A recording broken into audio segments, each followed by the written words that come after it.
Aleluia. Vamos abrir nossa Bíblia, irmãos, na carta de Paulo aos Efésios, no capítulo 2. Aleluia. Santo é o nome do Senhor. Efésios capítulo 2. Aleluia. Glória a Deus. Oh Deus, aleluia.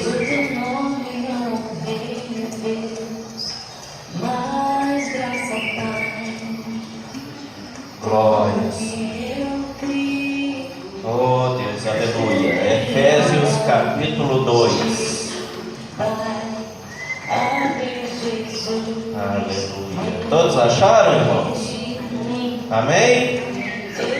Glória a Deus. Diz assim a palavra do Senhor, no versículo 1: Ele vos vivificou, estando vós mortos nos vossos delitos e pecados. Vamos ler todos juntos? Ele vos vivificou, estando vós mortos nos vossos delitos e pecados. Amém, igreja? Glória a Deus. Pode se sentar. Fique à vontade. Vamos ouvir a palavra de Deus, porque a vontade dele é boa, é perfeita, é agradável para a nossa vida. E o Senhor tem muito a nos dizer nesta noite.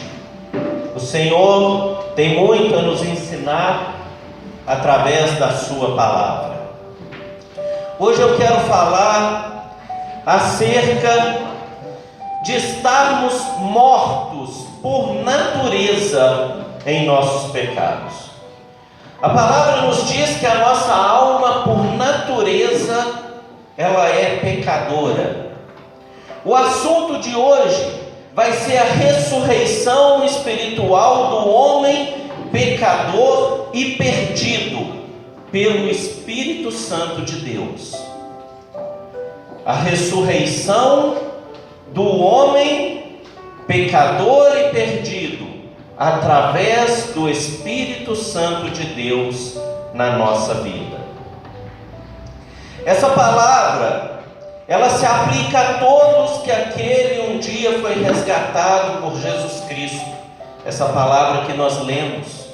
Ele vos vivificou, ele vos deu vida, estando nós ainda mortos em nossos pecados e em nossos delitos. Glória a Deus. O Senhor veio para nos dar vida. Através da morte dele, nós tivemos vida. Mas eu quero tratar aqui hoje da nossa alma, da natureza pecadora, da natureza morta da alma do ser humano em seus diferentes aspectos. E nós vamos ver ao longo da pregação esses diferentes aspectos. Eu gostaria que a igreja pensasse, puxasse a sua mente a figura de um cadáver. Não é nada muito comum, né, irmãos? Eu ia inclusive trazer um caixão para pôr aqui, mas a pastora achou melhor não. Minha mãe achou meio estranho, mas é um símbolo da morte. E assim era a nossa alma antes de Jesus Cristo ter nos vivificado. A morte, irmãos, é uma certeza que todos nós temos que ter, que um dia alcançaremos. Apesar de nós nunca imaginarmos para nós mesmos, nós até conseguimos imaginar para os outros. Às vezes, quando nós vamos num velório, aí a gente reflete sobre a vida, a gente ali tem um impacto, e a gente vê que a morte existe, que ela está ao alcance de todos, ou ela alcançará a todos. Por isso eu quero que os irmãos tentem trazer à sua memória um cadáver. Um corpo ali parado, que não tem mais movimento, um corpo que não tem mais expressão, não tem mais sentimento, um corpo que não sente mais o toque daqueles que o amam, um corpo que já não expressa nenhuma afeição, um corpo que, se tocarmos, é gelado, completamente sem vida. O cadáver, ele é a expressão, irmãos, da nossa alma por natureza, antes de ser vivificada por Cristo. A nossa alma se encontrava morta, assim como morto está aquele cadáver. Assim como ali, sem expressão, sem sentimento, assim também estava a nossa alma, antes de termos esse encontro, esse resgate de Jesus Cristo na nossa vida. Romanos 3:23 nos diz que todos pecaram e destituídos estão da glória de Deus. Não há vida espiritual numa alma sem Cristo. Ela está ali parada, imobilizada. Nenhum músculo se mexe. Você pode tocar, você pode sacudir. Mas nós temos, irmãos, por outro lado, a palavra que diz no mesmo livro de Efésios e no mesmo capítulo 2 que lemos no versículo 8, que pela graça de Deus nós somos salvos. Glória a Deus. A graça de Deus, Aleluia. ela nos vivifica. A graça de Deus, ela nos resgata. Ela nos tira daquele estado de morte, daquele cadáver, e ela nos traz de volta à vida. Somente Jesus Cristo é capaz de dar a ressurreição aos mortos. Nós vemos nos evangelhos que Jesus Cristo, ele ressuscitou 3 pessoas. O evangelho não narra nenhum além desses 3. Foram pessoas que foram ressuscitadas, foram vivificadas, tiveram uma nova chance, porque foram chamadas ao encontro com Jesus. Essas 3 pessoas, elas são a filha de Jairo, o filho da viúva de Naim e Lázaro. 3 mortes que tiveram a sua ressurreição em diferentes estágios, e que cada uma nessa noite vai representar o estado da alma de um ser humano. Cada um desses 3, nas suas características, nos seus momentos que se encontravam quando Jesus foi até eles, vai representar a alma do ser humano. Os 3, em seus diferentes estágios de morte, eles tinham uma coisa em comum: a certeza de que todos estavam mortos. Independente do momento que Jesus chegou, a certeza que nós temos é que os 3 estavam mortos. A filha de Jairo, Jesus foi chamado, e ao chegar naquela casa, ela ainda se encontrava dentro do quarto onde ela tinha falecido. Ela tinha acabado de falecer. O filho da viúva de Naim, Jesus, teve um encontro com ele na saída da cidade. O cortejo já estava se direcionando para fora da cidade, e ali ele se encontrou com Jesus. E Lázaro já estava sepultado, haviam 4 dias.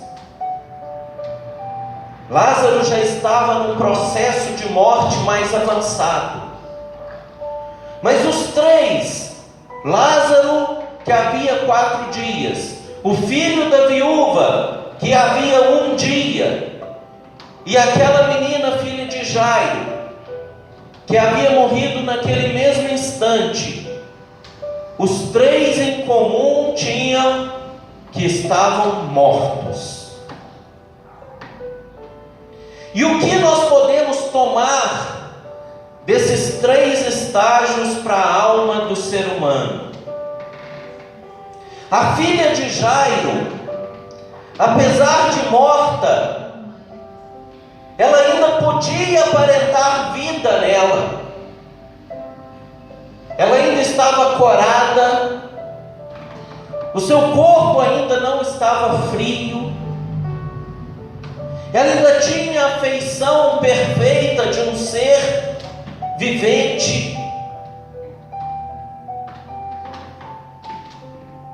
O seu corpo não havia ainda endurecido as suas juntas, a sua mão ainda podia se mover, e a sua mãe e seu pai ali acariciavam as suas mãos, acariciavam o seu rosto.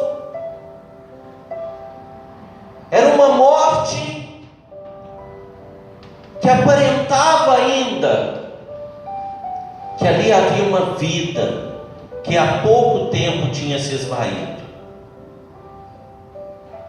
Essa pessoa, essa menina, a morte recente dela simboliza um tipo de alma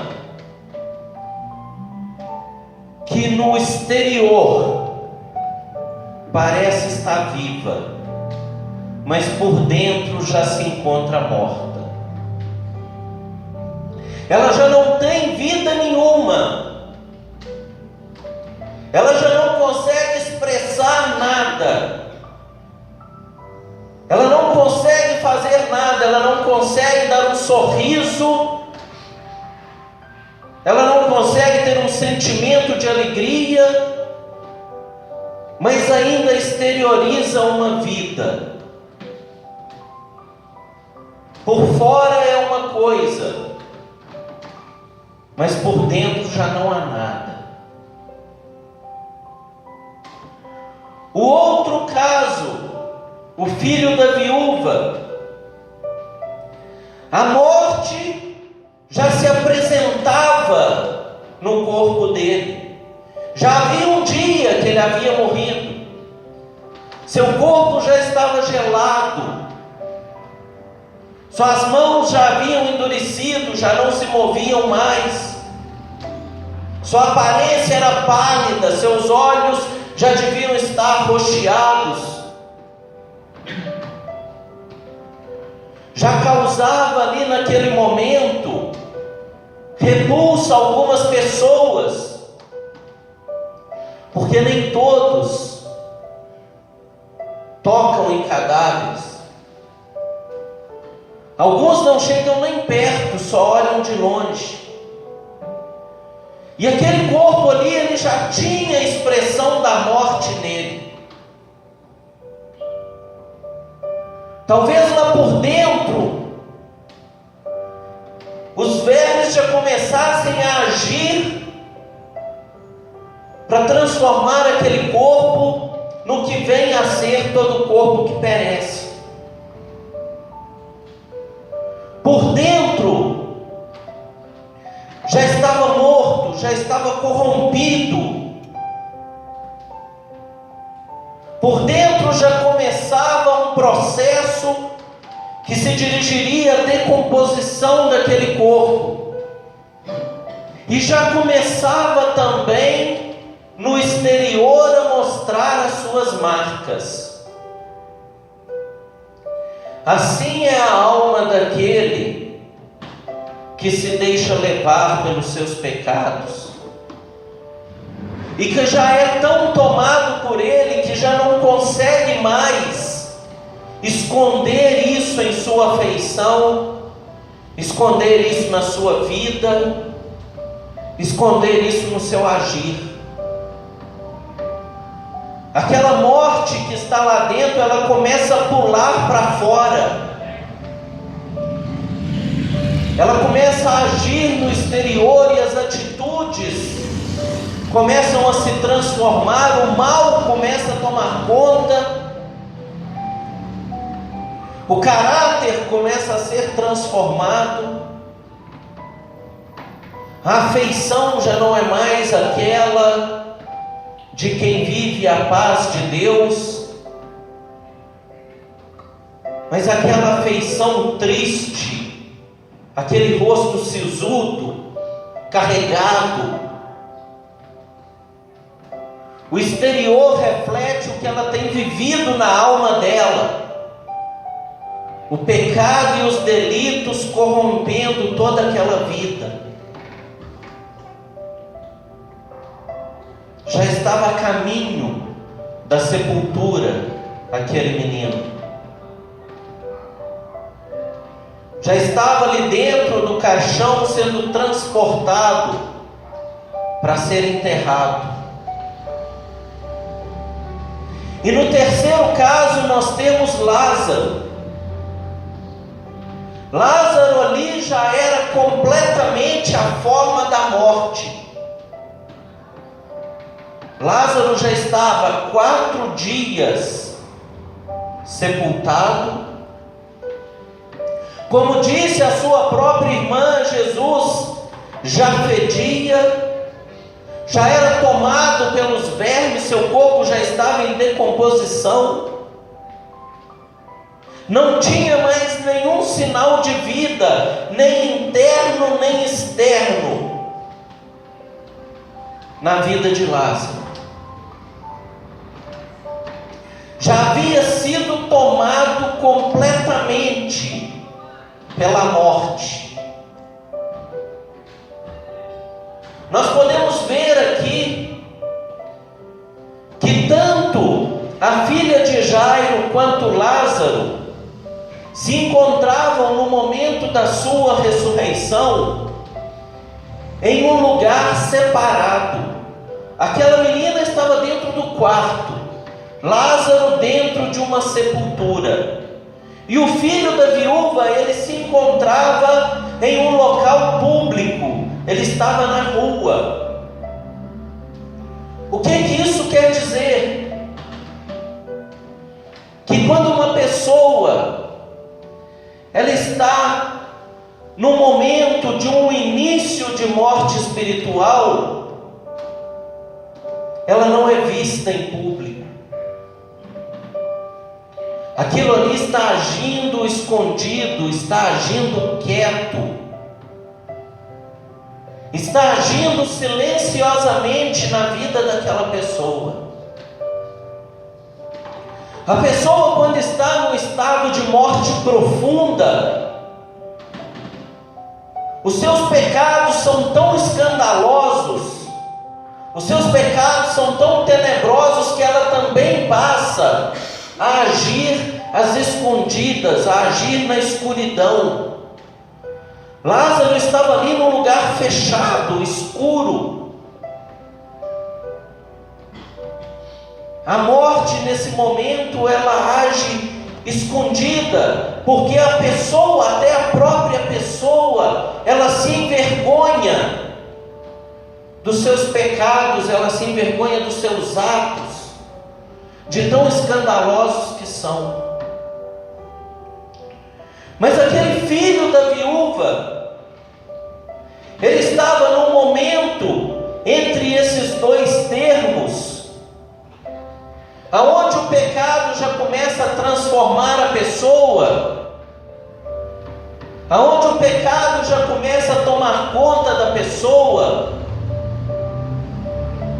mas ela vive em público, ela peca em público, ela confessa em público que não quer viver no caminho do Senhor.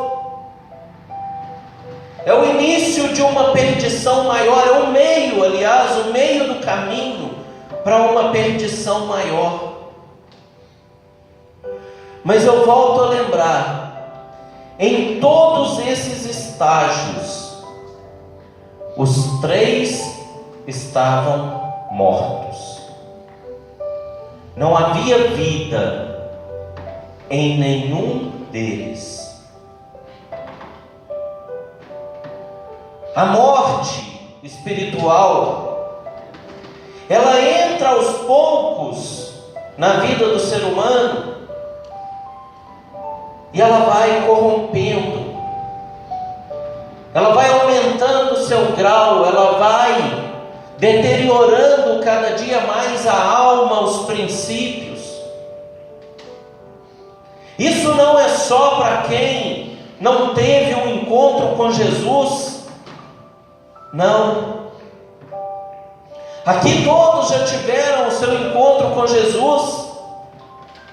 Mas essa palavra também é para aqueles que andam no caminho de Deus, porque a palavra nos diz que aquele que está de pé, cuide para que não caia. E nós temos que estar em alerta o tempo todo, porque ela vem na nossa vida, ela entra aos poucos, ela entra nos fazendo achar que está tudo normal, ela entra nos fazendo achar que as coisas não têm nada a ver, que hoje é assim mesmo, que os tempos mudaram. Ela entra aos pouquinhos, e como uma doença brava, ela vai crescendo dentro da alma, e ela vai fazendo na alma o mesmo efeito que a morte faz em um corpo. No princípio parece estar tudo bem, no começo diferença nenhuma se nota. Você até olha para aquela pessoa e acha que ela é uma pessoa forte espiritualmente, que é uma pessoa abençoada, que é uma pessoa que está firme nos propósitos de Deus. Mas ali dentro alguma coisa já está sendo transformada. Alguma coisa ali dentro já está se modificando. A vida que se vê por fora não se retrata dentro na alma daquela pessoa. Por fora ainda existe vida, mas por dentro já está tudo paralisado. Tudo começando a se corromper. E no estágio seguinte, a pessoa ela vai se entregando tanto ao pecado e aos seus delitos, que ela não consegue mais manter aquela aparência externa de quem vive uma vida com o Senhor. E a morte da alma começa a se refletir no rosto da pessoa.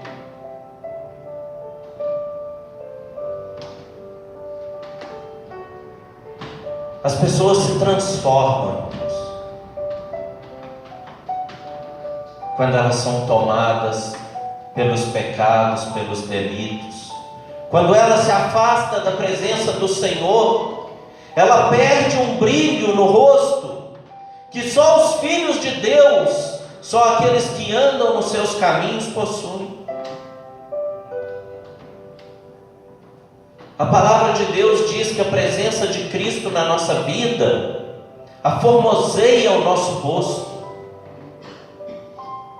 Olha para o seu irmão, diga para ele: você é bonito porque Deus está em você.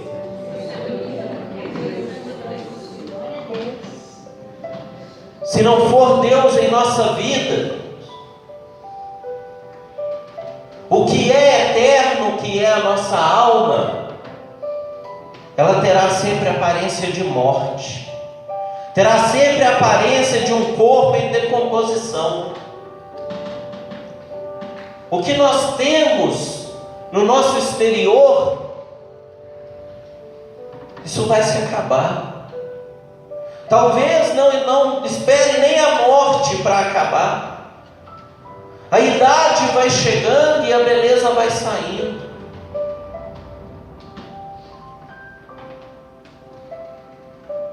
E a alma, a nossa parte eterna, é essa que nós precisamos cuidar, para que sempre esteja bonita, para que sempre esteja viva, para que sempre esteja resplandecendo a formosura de Deus. O corpo vai virar pó, mas a alma, ela tem que expressar a vida de Cristo em nós. Deus não nos vivificou materialmente. Ele mandou o seu Filho Jesus Cristo para nos vivificar espiritualmente,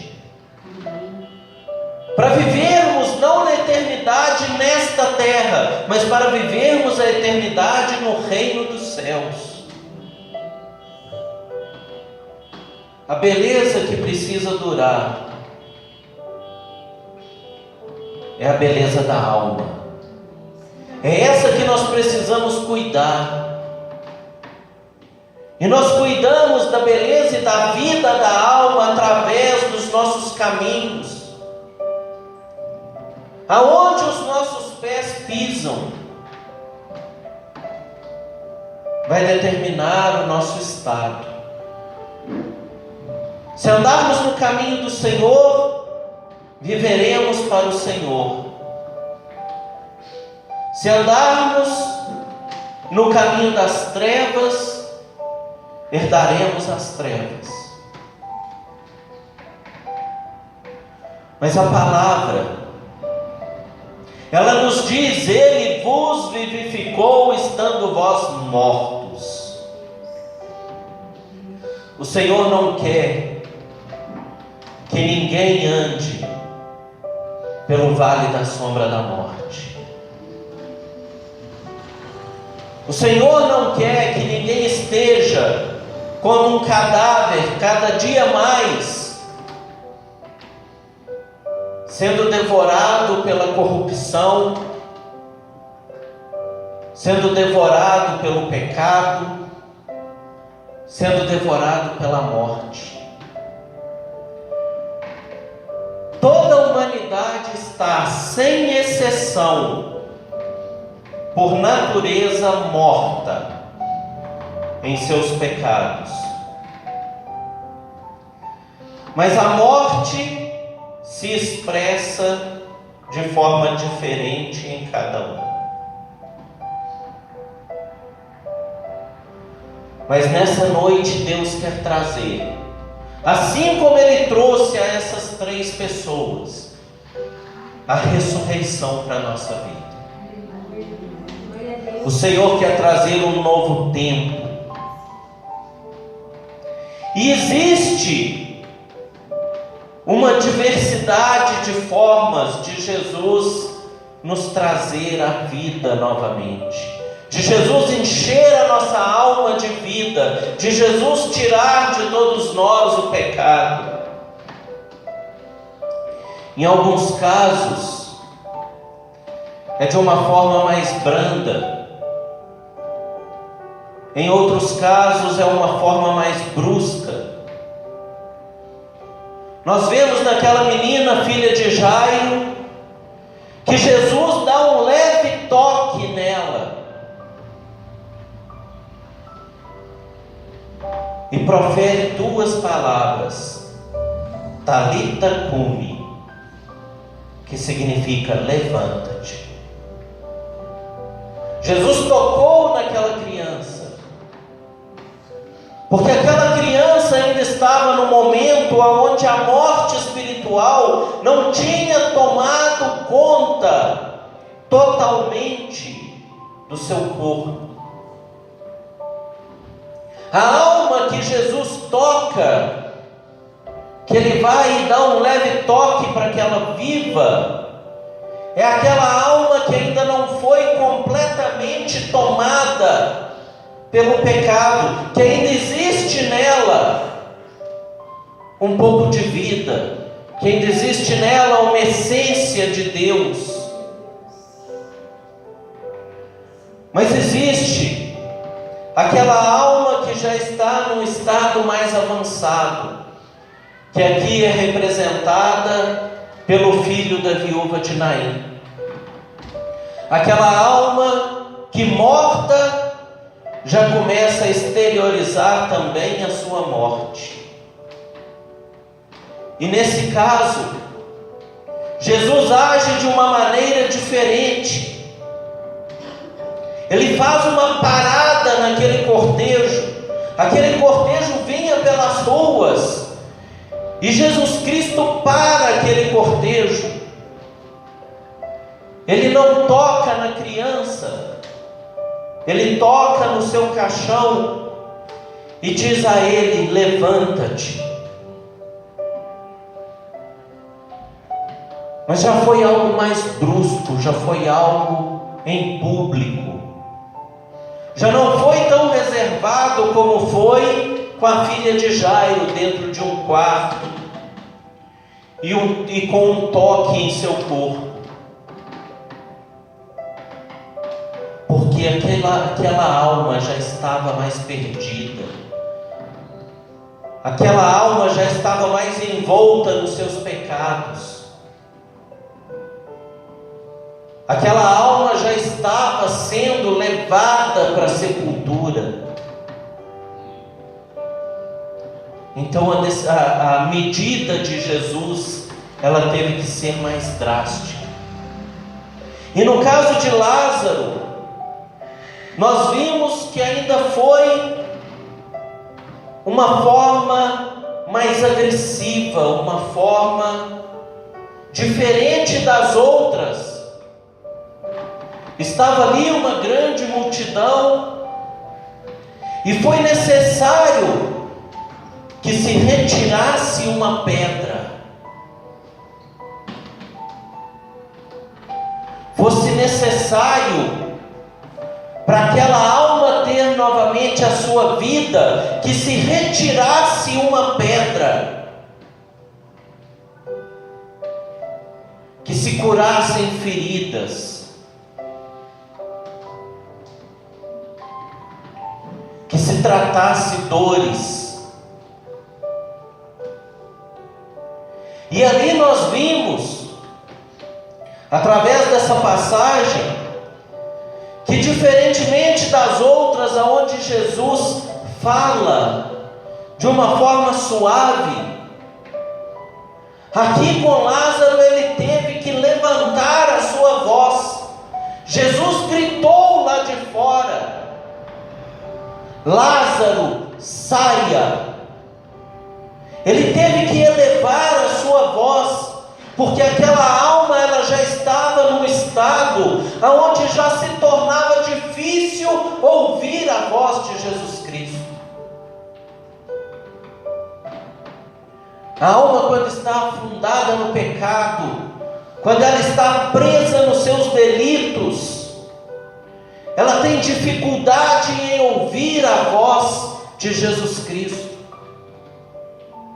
Ela tem que ser curada antes, tem que se remover a pedra, tem que tratar. E quando Lázaro saiu daquela sepultura, não foi apenas ele sair e já estava tudo resolvido. Jesus Cristo ainda disse: tire dele todas as ataduras. Lázaro estava atado. A alma que está profundamente morta, ela está atada, ela está presa, ela está sem condições de ter uma ação, porque ali a morte já a tomou por completo e ela não consegue por si só achar nenhum meio para alcançar a vida.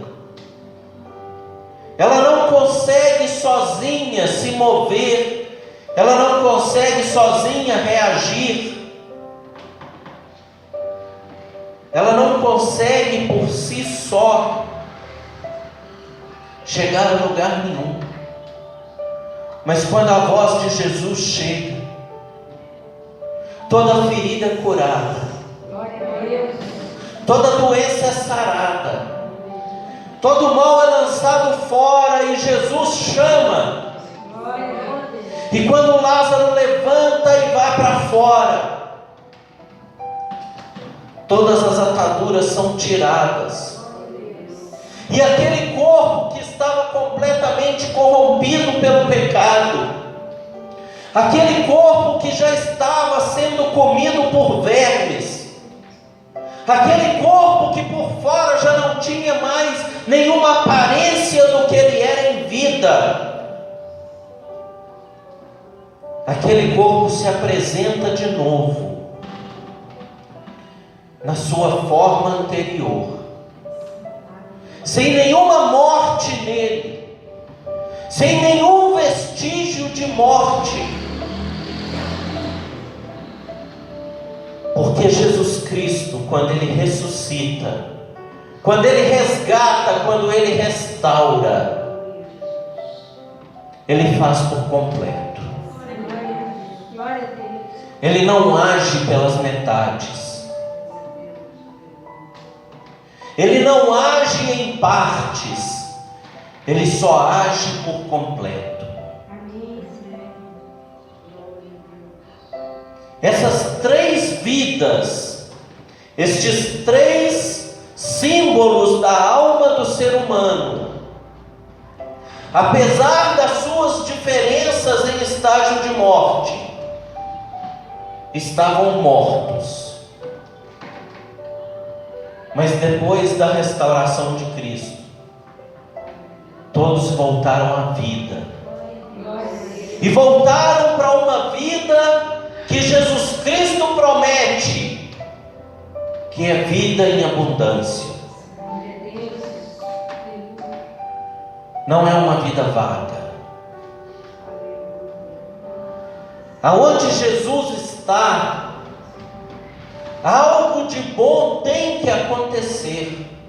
Glória a Deus. Aonde Jesus está, não existe superficialidade. Aonde Jesus está, não existe metade. Ou nós somos completamente dele, ou nós estamos em algum desses estágios de morte espiritual. Ou estamos completamente nas mãos de Jesus, ou estamos com a nossa vida entregue a Ele, confiando nele e esperando pelo agir dele. Ou estaremos ou como a filha de Jairo, ou como o filho da viúva, ou num estado pior como Lázaro.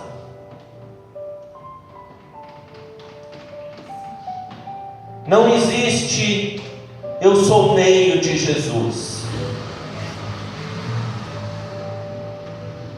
Não existe eu estou querendo ser de Jesus.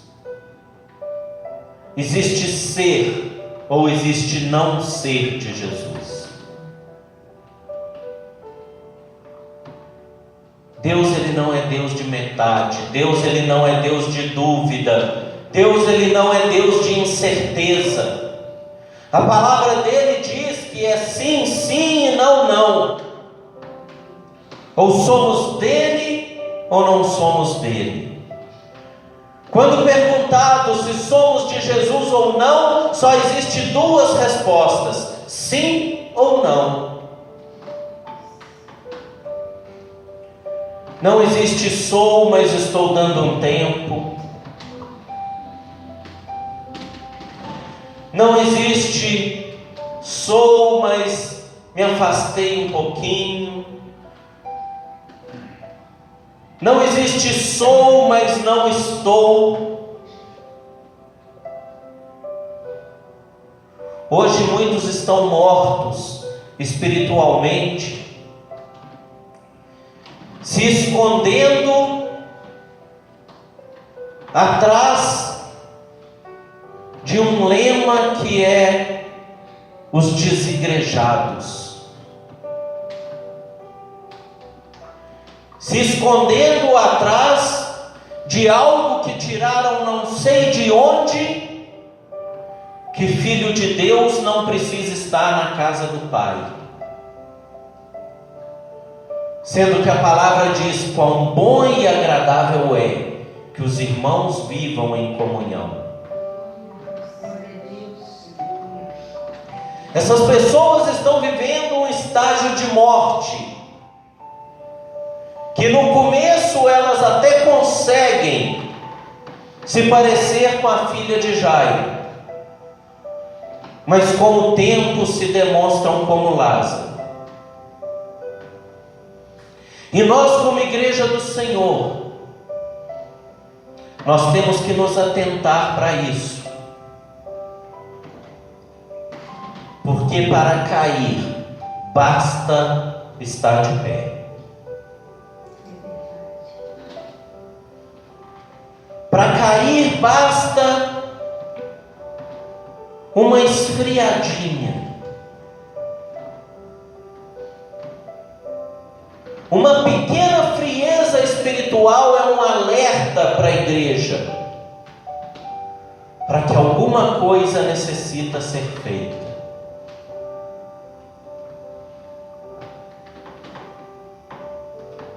A alma que Jesus ressuscita, e aí tanto faz o estágio que ela estiver, ela tem as suas necessidades.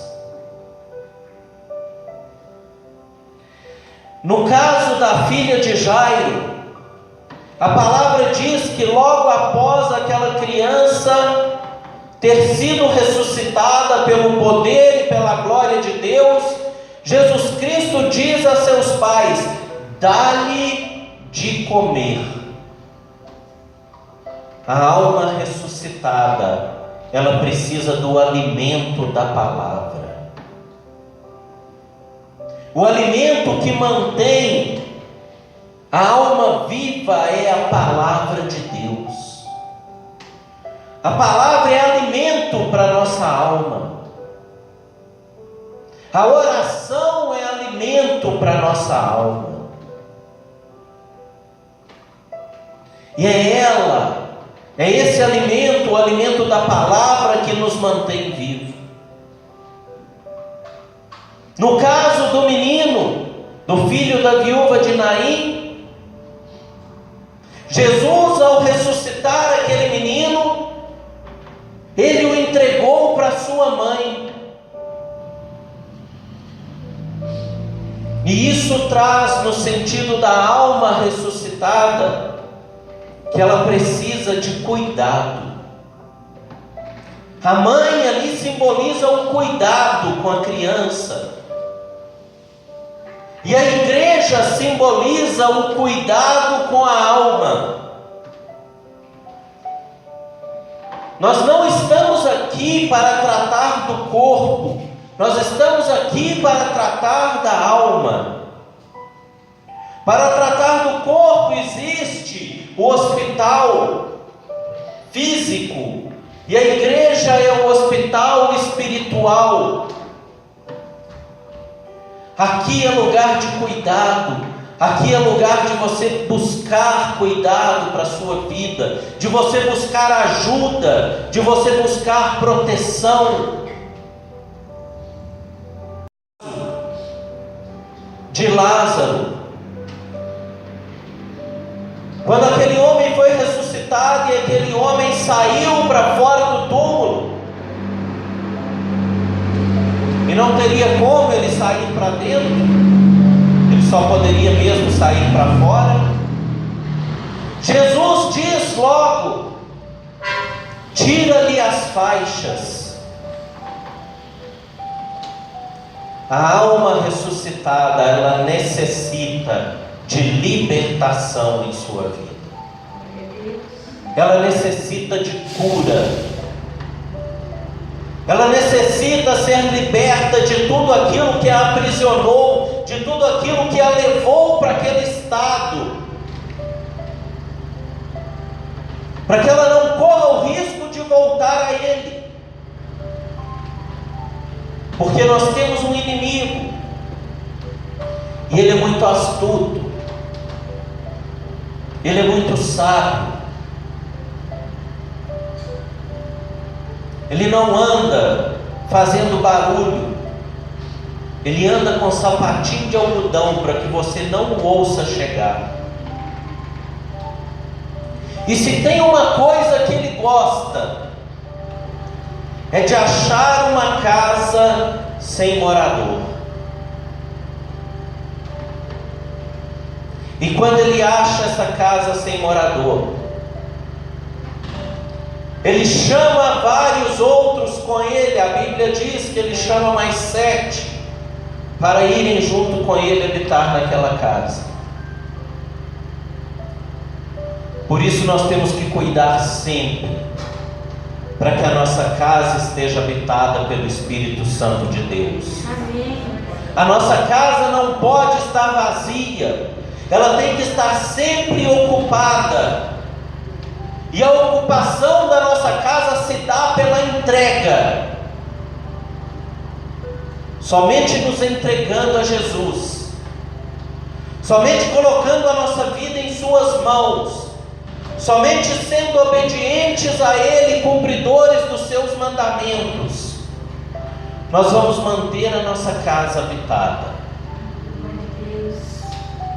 A palavra diz que o Espírito Santo de Deus não habita em lugares sujos. Aonde mora o pecado, não mora o Espírito Santo. E aonde não mora o Espírito Santo, a morte sempre se alastra.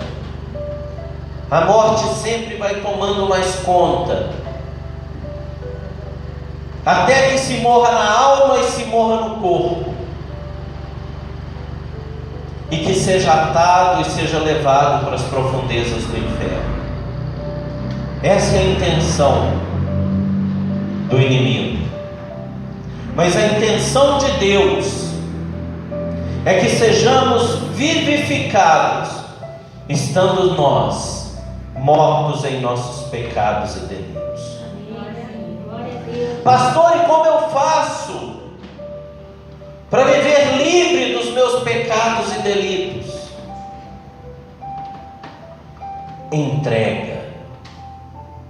Entregue o seu caminho ao Senhor, confie nele, e o mais ele fará.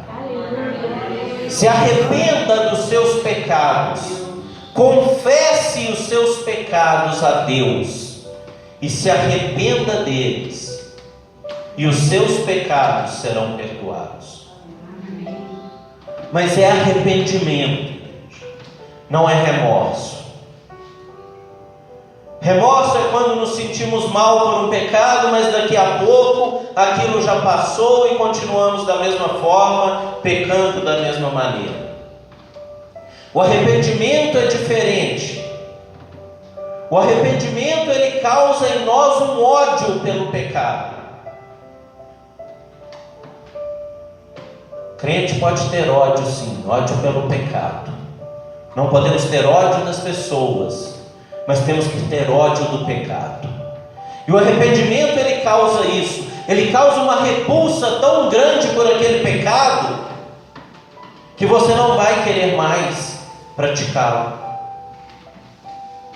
Uma forma boa de você ter repulsa pelo seu pecado é saber que ele, toda vez que é cometido, leva Jesus à cruz do Calvário. Porque quando Ele esteve lá, foi por cada pecado nosso, já cometido e ainda por cometer. E dessa forma, através do arrependimento, nós entregamos a nossa vida ao Senhor. E aí nós seremos vivificados por Ele. Pela graça, não por nós. Porque jamais seremos salvos por nós mesmos. A palavra diz: se com tua boca confessares os teus pecados, Ele é fiel e justo para te perdoar de todos os pecados. O perdão, a salvação vem através da confissão de pecados. E lá em Tiago, no capítulo, se não me engano, 4, Tiago capítulo 5, versículo 16, diz uma coisa que é diferente, uma confissão que é diferente da confissão para a salvação. Se com sua boca confessares os teus pecados, Ele é fiel e justo para te perdoar de todos os pecados, é confissão para a salvação. E em Tiago 5,16 diz: confessai os vossos pecados uns aos outros e orai uns pelos outros para serdes curados. Aqui é confissão para cura e para libertação. Aqui é confissão para cura da alma, para libertação de todas as amarras que prendem ao Satanás, que prendem ao inferno. Quando nós confessamos os nossos pecados, e quando nós nos permitimos ser curados, ser tratados e sermos libertos, nós somos vivificados pelo poder do nosso Deus soberano, pelo poder e pela graça do nosso Senhor Jesus Cristo, pelas misericórdias dele.